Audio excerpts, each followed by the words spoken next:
Vai Ciccio!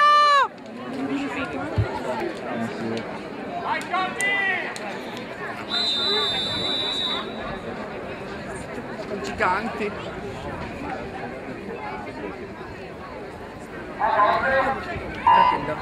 Seconda.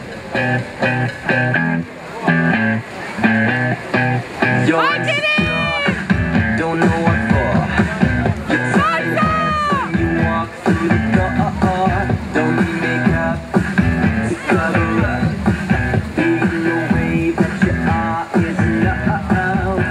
Da 10 le serie previste per il 100 stile libero femminili, voteranno Giulia Tagliani in 2, Martina Giarrusso in 3 e Martina Carminati in 4. Intanto passaggio ai 50 per Massimo Ogliari, Tarcato Gesti Sport 28,95, seguito da Savini in 29,90. Ogliari classe 2001, così come Savini, l'unico atleta 2002, Tommaso Rosi Bellier, che nuota in quinta corsia. Ma intanto siamo già all'arrivo proprio con Ogliari della Gesti Sport in terza corsia, caccia di un super tempo qui a Melegnano. La vittoria per lui è 59,03 sotto il minuto per Ogliari. Poi in seconda posizione è Sebastiano Denni e poi Savini chiude terzo in 1,03,23.